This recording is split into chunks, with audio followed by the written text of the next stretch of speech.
നമസ്കാരം. പാലക്കാട് എംഎൽഎയും യൂത്ത് കോൺഗ്രസ് നേതാവുമായ രാഹുൽ മാങ്കൂട്ടത്തിന് ബലാത്സംഗ കേസിൽ ജാമ്യം കിട്ടുമോ? രാഹുൽ മാങ്കൂട്ടത്തിന് ചെറിയൊരു പ്രതീക്ഷയുണ്ടായിരുന്നു ജാമ്യം കിട്ടുമെന്ന്. രാഹുലിനെ ജയിലിൽ അടക്കാൻ വേണ്ടിയിട്ട് പോലീസ് ശ്രമിച്ചുകൊണ്ടിരിക്കുന്നത്. ആദ്യത്തേത് ബലാത്സംഗമാണ്. അതിൽപ്പെട്ട ഒന്നാണ് പൂർണ്ണ സമ്മതത്തോട് കൂടിയിട്ടുള്ള ലൈംഗിക ബന്ധം. പിന്നെ മറ്റൊന്ന് ബലാത്സംഗം, സമ്മതമില്ലാതെ ചെയ്യുന്ന ബന്ധം. പിന്നെയുള്ളത് പൂർണ്ണ ഗർഭിണിയായിരിക്കുന്ന സമയത്തുള്ള ബലാത്കാരം. പിന്നെ മറ്റൊന്നുകൂടെ ഉള്ളത് എന്ന് പറഞ്ഞു കഴിഞ്ഞാൽ ഗർഭചിത്രത്തിന് വേണ്ടിയിട്ട് വിധേയമാക്കി എന്നൊക്കെയാണ് പറയപ്പെടുന്നത്. ഈ പറഞ്ഞതിനൊക്കെ ജീവപര്യന്തം വരെയുള്ള തടവ് കിട്ടാനുള്ള സാധ്യതയുണ്ട്. പക്ഷേ രാഹുൽ മാങ്കൂട്ടത്തിൽ പറയുന്നത് അങ്ങനെയൊന്നും സംഭവിച്ചിട്ടില്ല. പരസ്പര സമ്മതത്തോട് കൂടിയിട്ടുള്ള ബന്ധമാണ് നടന്നിട്ടുള്ളത്, ലൈംഗിക ബന്ധമാണ് നടന്നിട്ടുള്ളത്, ബലാത്സംഗമല്ല, സമ്മതമില്ലാതെ അല്ല നടന്നിട്ടുള്ളത് എന്നാണ് രാഹുൽ മാങ്കൂട്ടത്തിൽ പറയുന്നത്. മാത്രമല്ല താനും ആ സ്ത്രീയുമായിട്ടുള്ള സെക്ഷൽ കോണ്ടാക്ട്സ് പരിപൂർണ സമ്മതത്തോട് കൂടിയിട്ട് ആ സ്ത്രീയുടെ പെർമിഷനോട് കൂടിയിട്ട് ആയിരുന്നു എന്ന് രാഹുൽ മാങ്കൂട്ടത്തിൽ സമ്മതിച്ചിരിക്കുകയാണ്.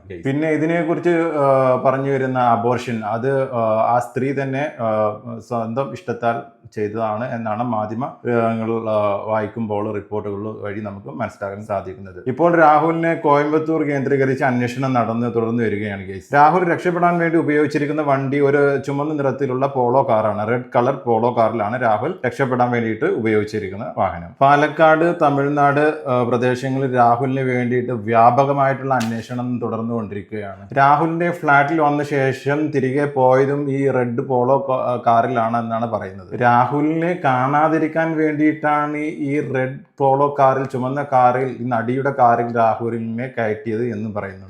SIT സംഘം പറയുന്നത് വ്യാഴാഴ്ച രാത്രി രാഹുൽ പൊള്ളാച്ചിയിൽ എത്തി എന്നാണ്. രാഹുൽ 3 സിം വരെ ഉപയോഗിച്ചിട്ടുണ്ടെന്നാണ് പോലീസ് അന്വേഷണ റിപ്പോർട്ടിൽ കിട്ടിയിരിക്കുന്നത്. ഇപ്പോഴത്തെ ചോദ്യം വ്യാഴാഴ്ച ദിവസത്തെ CCTV ദൃശ്യങ്ങൾ എവിടെ എന്നാണ്. വ്യാഴാഴ്ച ദിവസത്തെ CCTV ദൃശ്യങ്ങൾ എവിടെയെന്ന് ചോദിക്കുന്നുണ്ട് മാധ്യമങ്ങൾ. ചില മാധ്യമങ്ങൾ CCTV ദൃശ്യങ്ങൾ നശിപ്പിച്ചതായിട്ടും പറയുന്നുണ്ട്. കോയമ്പത്തൂർ, പൊള്ളാച്ചി എന്നീ സ്ഥലങ്ങളിൽ രാഹുലിന്റെ സാന്നിധ്യം ഉണ്ടായിരുന്നു എന്നും പറയപ്പെടുന്നു. SITക്ക് ലഭിച്ചിട്ടുള്ള വിവരങ്ങൾ ഇന്ന് കോടതിക്ക് കൈമാറുന്നതായിരിക്കും. അതുപോലെ രാഹുൽ കഠിനമായിട്ടുള്ള ദേഹ ഉപദ്രവങ്ങൾ ചെയ്തിട്ടുണ്ട്, അതുപോലെ തന്നെ ഗർഭചിത്രത്തിന് നിർബന്ധിച്ചു എന്നൊക്കെ പറയുന്നുണ്ട്. രാഹുൽ കോയമ്പത്തൂർ പോയി, പൊള്ളാച്ചിയിൽ പോയി എന്നൊക്കെ പറയുന്ന മാധ്യമ റിപ്പോർട്ടുകൾ നമ്മൾ നോക്കുന്ന സമയത്ത് നമുക്ക് മനസ്സിലാക്കാൻ കഴിയും. ഇന്നലെയും ഇന്നുമായിട്ട് രാഹുലിന് വേണ്ടി അന്വേഷണം തുടർന്നുകൊണ്ടിരിക്കുകയാണ്. ഇപ്പോഴത്തെ മാധ്യമ റിപ്പോർട്ട് പാലക്കാട് രാഹുലിന്റെ സാന്നിധ്യം ഇല്ലെന്ന് പോലീസ് വിലയിരുത്തൽ. നാളെ മുൻകൂർ ജാമ്യം എടുക്കുന്നതിന് മുമ്പ് രാഹുലിനെ കസ്റ്റഡിയിൽ എടുത്തിരിക്കണം. കാറിന്റെ ഉടമയെയും കാറിന്റെ ഓണറെയും എന്തായാലും ചോദ്യം ചെയ്യുന്നതായിരിക്കും. അതുപോലെ കോൺഗ്രസ് നേതാവിനെയും ചോദ്യം ചെയ്യുന്നതായിരിക്കും. കേസ് ഇന്നൊരു രാഹുൽ ദിനമാണോ? രാഹുലിന്റെ അറസ്റ്റ് വൈകുന്നതിൽ BJP. നടിയെ ഉടൻ തന്നെ ചോദ്യം ചെയ്യണമെന്നും മറ്റുള്ള മാധ്യമ റിപ്പോർട്ടുകൾ നോക്കുമ്പോൾ നമുക്ക് കാണാൻ പറ്റും. C. ചന്ദ്രൻ പറയുന്നത് കാറുമായി ബന്ധമില്ല, രാഹുലിനെതിരെ താനായി ഒരു ബന്ധവുമില്ലെന്നാണ് C. ചന്ദ്രൻ പറയുന്നത്. രാഹുൽ മാങ്കൂട്ടത്തിനെ കേരള പോലീസ് പൊക്കുമോ ഇല്ലയോ എന്ന് നമുക്ക് ഇന്ന് കാത്തിരുന്ന് കാണാം. അതിനു മുമ്പ് നമുക്ക് കുറച്ച് സമകാലിക വാർത്തകളിലോട്ട് പോവാം. ഇപ്പോൾ ഇവിടെ നടക്കുന്ന പ്രശ്നം രാഹുൽ മാങ്കൂട്ടത്തിൻ്റെത്. അദ്ദേഹം തെറ്റ് ചെയ്ത വ്യക്തിയാണ്, അത് സമ്മതിച്ചിട്ടുണ്ട്. പക്ഷെ അതിനെതിരെ നിയമപരമായിട്ടുള്ള നടപടികൾ എടുക്കണം. അദ്ദേഹം തെറ്റ് ചെയ്തിട്ടുണ്ടെങ്കിൽ പൂർണ്ണമായിട്ടും അദ്ദേഹത്തിന് ശിക്ഷ ലഭിക്കേണ്ടതാണ്. പിന്നെ ഈ സമയത്ത് പഞ്ചായത്ത് ഇലക്ഷനൊക്കെ മുൻനിർത്തിക്കൊണ്ട് ഇദ്ദേഹത്തിനെ ഹൈലൈറ്റ് ചെയ്തിട്ട് വരേണ്ട ഒരു ഇതുണ്ടോ എന്നൊരു ചോദ്യമാണ്. മാത്രമല്ല, ഞാൻ ഒരു UDF, ഒരു കോൺഗ്രസ് അനുയായിയാണെങ്കിൽ കൂടിയിട്ട് ഈ രാഹുൽ മാങ്കൂട്ടത്തിനെതിരെ എന്തുകൊണ്ട് ഞാൻ സംസാരിക്കുന്നത് ചോദിച്ചു കഴിഞ്ഞാൽ, ഒരു പൊളിറ്റിക്കൽ ലീഡർ എന്ന നിലക്ക് അദ്ദേഹം നമുക്ക് ഒരുപാട് കാര്യങ്ങൾ, സമൂഹത്തിന് വേണ്ടിയിട്ട് ഒരുപാട് സഹായങ്ങൾ, അതുപോലെ തന്നെ ഒരുപാട് കാര്യങ്ങൾ, ഒരു മാതൃകയാവേണ്ട ഒരു വ്യക്തിയാണ്. ഇതുപോലെയുള്ള ആളുകളെ ലൈക്ക് ഇങ്ങനെ ഒരു സ്ത്രീയുമായിട്ടുള്ള ബന്ധം, ഇങ്ങനെ ഗർഭചിത്രം, ബലാത്സംഗമാണെന്ന് പറയുന്നു, അതുപോലെ തന്നെ പരിപൂർണ സമ്മതത്തോട് കൂടിയിട്ടുള്ള ബന്ധമാണ് എന്നൊക്കെ ആരോപിക്കുന്നു.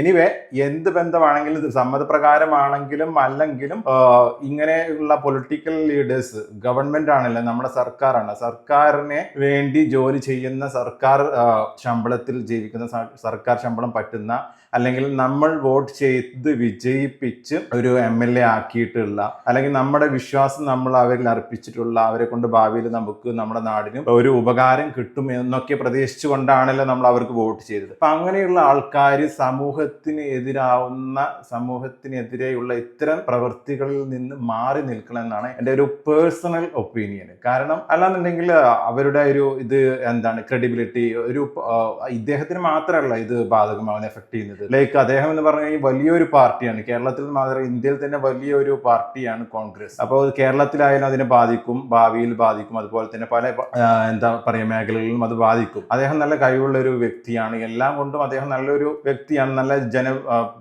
നല്ല ജനങ്ങൾ അദ്ദേഹത്തെ പിന്തുണക്കുന്നുണ്ട്, എല്ലാവരും ഇഷ്ടപ്പെടുന്ന ഒരു വ്യക്തിയായിരുന്നു. പക്ഷെ അദ്ദേഹത്തിന്റെ ഈ ഒരു കാരണം, ഈ ഒരു കേസ് കാരണം അദ്ദേഹത്തിന് ഇപ്പോൾ സമൂഹത്തിലാണെങ്കിൽ എന്താണ് ആൾക്കാർക്ക് പൊതുവെ മനസ്സിൽ അദ്ദേഹത്തോടുള്ള ഒരു വെറുപ്പ് എന്ന് പറയാൻ പാടില്ല, എന്തോ ഒരു ഇത് ഫസ്റ്റ് ഉണ്ടായിരുന്ന ആ ഒരു ഇത് എന്താ പറയാ, നമുക്ക് ഒരാളോട് ഉണ്ടാവുന്ന മതിപ്പുണ്ടല്ലോ, അത് അദ്ദേഹത്തോട് പോയി. ഈ ഒരു പ്രശ്നത്തിൽ ഒരു പൊളിറ്റിക്കൽ ലീഡർ ആവുമ്പോൾ ഭാവിയിൽ മേ ബി അദ്ദേഹം ഒരു എന്താ ലൈക്ക് ചീഫ് മിനിസ്റ്റർ ആയിരിക്കാം, അങ്ങനെയൊക്കെയുള്ള ഒരാളെ നോക്കിയിട്ടാണല്ലോ എടുക്കുന്നത്. അപ്പൊ അത്തരത്തിലുള്ള ആൾക്കാർ രാഷ്ട്രീയത്തിന് വേണ്ടിയിട്ട് അവരുടെ ജീവിതം മാറ്റിവെക്കുക, അല്ലാതെ ഇത്തരം നീചമായിട്ടുള്ള എന്ന് പറയുന്നില്ല, പക്ഷെ ഇത്തരം പ്രവൃത്തികൾക്ക് വേണ്ടി മാറ്റിവെക്കാതെ നാടിന് വേണ്ടിയിട്ടും നമ്മുടെ സമൂഹത്തിന് വേണ്ടിയിട്ടും ക്ഷേമത്തിന് വേണ്ടിയിട്ടും കൈകോർത്ത് പ്രവർത്തിക്കുക. അതാണ് എനിക്ക് പറയാനുള്ള ആസ് എ പേഴ്സണൽ ഒപ്പീനിയൻ ആണ് ഞാൻ പറഞ്ഞത്. അപ്പോൾ ഇതിനോട് അനുകൂലിക്കുന്നവരുണ്ടാവാം, വിമർശിക്കുന്നവരുണ്ടാവാം, പക്ഷേ പറഞ്ഞിട്ട് കാര്യമില്ല. നമ്മുടെ സമൂഹത്തിൽ നടക്കുന്ന കാര്യങ്ങൾ, തെറ്റുകൾ നമ്മൾ ചൂണ്ടിക്കാട്ടേണ്ടതുണ്ടെങ്കിൽ. അപ്പോൾ നിങ്ങളുടെ അഭിപ്രായങ്ങൾ എന്താണുള്ളത് comment below. Thank you for watching. ഇപ്പോൾ നമ്മുടെ നാടിന്റെ പ്രശ്നം ഇതൊന്നുമല്ല, പ്രധാനമായിട്ടും നമ്മുടെ നാട്ടിൽ കുടിവെള്ള പ്രശ്നങ്ങളാണുള്ളത്, അതുപോലെ തന്നെ ഗതാഗത പ്രശ്നം, എല്ലാ പഞ്ചായത്ത് റോഡും പൊട്ടിപ്പൊളിഞ്ഞ് ഫുള്ള് കട്ടറാണ്, അതുപോലെ തന്നെ തെരുവുനായ ശല്യങ്ങൾ, മാത്രമല്ല ലഹരിക്കെതിരെ ഇങ്ങനെയുള്ള കാര്യങ്ങൾക്കൊക്കെ വേണ്ടിയിട്ടാണ് നമ്മൾ സംസാരിക്കേണ്ടത്. കാരണം ഇലക്ഷൻ അടുത്തിരിക്കുകയാണ്, പുതിയ ജനപ്രതിയെ നമ്മൾ തെരഞ്ഞെടുക്കേണ്ടതാണ്, നമ്മുടെ മൗലികാവകാശങ്ങൾ നമ്മൾ നിറവേറ്റുന്ന ഒരു സമയമാണ്. ആ സമയത്തിൽ നമ്മൾ ആഗ്രഹിക്കുന്നത്, നമ്മൾ ഇഷ്ടപ്പെടുന്നത്, നമുക്ക് വേണ്ടി സഹായിക്കുന്ന, നമ്മുടെ കൂടെ നിൽക്കുന്ന ഒരു ജനപ്രതിയെ എല്ലാ ജനങ്ങളും തെരഞ്ഞെടുക്കുക. അപ്പോൾ എല്ലാ പുതുതായിട്ട് വരാൻ പോകുന്ന ആൾക്കാരോടും ആസ് എ ഒരു ഇന്ത്യൻ സിറ്റിസൺ എന്നുള്ള നിലയ്ക്ക് എനിക്ക് പറയാനുള്ളത്, നിങ്ങൾ നാടിന് വേണ്ടിയിട്ട് പ്രവർത്തിക്കുക, നമ്മുടെ നാടിന്റെ ക്ഷേമത്തിനും ഐശ്വര്യത്തിനും വേണ്ടി പ്രവർത്തിക്കുക. ഇവിടുത്തെ കുടിവെള്ളം, ഇവിടുത്തെ തെരുവുനായ ശല്യങ്ങൾ, ലഹരിക്ക് എതിരായിട്ടുള്ളത്, അതുപോലെ തന്നെ നമ്മുടെ ഗതാഗതം, റോഡുകൾ, അതുപോലെ തന്നെ പുതിയ പുതിയ വികസനങ്ങൾ, ഇങ്ങനെയുള്ള എഡ്യൂക്കേഷനിൽ, ഹോസ്പിറ്റാലിറ്റി, ഇങ്ങനെയുള്ള പിന്നെ പെൻഷൻ, അഗ്രികൾച്ചറൽ, ഇങ്ങനെയുള്ള എന്തെല്ലാമൊക്കെ ഒരു മേഖലയുണ്ട്. ആ മേഖലകളെല്ലാം നമ്മൾ ഡെവലപ്ഡ് ആവണം. മറ്റുള്ള രാജ്യങ്ങൾ പോലെ നമ്മളെ കേരളവും നല്ല സാംസ്കാരികമുള്ള ഒരു സംസ്ഥാനമാണ്. അപ്പൊ നമ്മൾ അതിൻ്റെതായിട്ടുള്ള ആ ഒരു ഇതൊക്കെയാണ് നമുക്ക് വേണ്ടത്. അല്ലാതെ ഇത്തരം ഒരു മോശമായിട്ടുള്ള ഇങ്ങനെയുള്ള കാര്യങ്ങളൊന്നും സംസാരിക്കാണ്ട് കുറച്ചുകൂടെ നമ്മൾ എന്താ പറയാ ലൈക്ക് കുറച്ചുകൂടെ നമ്മൾ ഞാൻ പറഞ്ഞ ഉദ്ദേശിച്ചത് എന്താ വെച്ച് കഴിഞ്ഞാൽ കുറച്ചുകൂടെ പ്രാക്ടിക്കൽ ആയിട്ട്, അതുപോലെ തന്നെ കുറച്ചും കൂടെ എന്താ പറയാ ലോജിക്കൽ ആയിട്ടുള്ള കാര്യങ്ങളൊക്കെ നമ്മൾ ചെയ്യാൻ വേണ്ടി ശ്രമിക്കുക. കാരണം ഒരു ഗവൺമെന്റ് ആണ്, ലൈക്ക് ഒരു MLA എന്നൊക്കെ പറയുമ്പോൾ ഒരു സർക്കാരിന്റെ ഒരു ഭാഗമാണല്ലോ. നമ്മളെല്ലാവരും ഒരു ഇതാണല്ലോ, ഒരു രാജ്യത്തുള്ള ആൾക്കാരാണ്. അപ്പൊ ഒരു as A MLA, as A minister, chief minister, prime minister ഒക്കെ ആവുന്ന സമയത്ത് നമ്മൾ വളരെ നല്ല രീതിയിൽ ജനങ്ങളെ നമ്മൾ കൈകാര്യം ചെയ്യാൻ നമ്മൾ പഠിക്കണം. ഫോർ എക്സാമ്പിൾ, നിങ്ങളൊന്ന് ചിന്തിച്ച് നോക്കൂ, ഇങ്ങനെയൊന്നും ഇല്ല, ഞാൻ അങ്ങനെ പറയുന്നത് ഫോർ എക്സാമ്പിൾ മാത്രമാണ്, ഇങ്ങനെയൊന്നും സംഭവിക്കാതിരിക്കട്ടെ, അങ്ങനെ ഞാൻ ഒരാളെയും ബ്ലെയിം ചെയ്ത് പറയുന്നതല്ല. ഫോർ എക്സാമ്പിൾ, നമ്മൾ കേരള ചീഫ് മിനിസ്റ്റർ ആണ് ഇങ്ങനെ ഒരു ഇഷ്യൂ ഉണ്ടാവുന്നുണ്ടെങ്കിൽ എന്തായിരിക്കും നമ്മുടെ കേരളത്തിന്റെ അവസ്ഥ? അതുപോലെ ആസ് എ പ്രൈം മിനിസ്റ്റർ, അങ്ങനെയൊക്കെയുള്ള വലിയ വലിയ നേതാക്കന്മാരുടെ അടുത്ത് നിന്നൊക്കെയാണ് ഇങ്ങനത്തെ ഒരു ഇഷ്യൂസ് എന്നുണ്ടെങ്കിൽ ഒന്ന് ആലോചിച്ച് നോക്കൂ. ഇതിനേക്കാൾ ഭയാനകമായിരിക്കും. കാരണം അതിന്റെ ആ ഒരു ഇതാണ് ഞാൻ പറഞ്ഞത്, ലൈക്ക് എന്താ പറയാ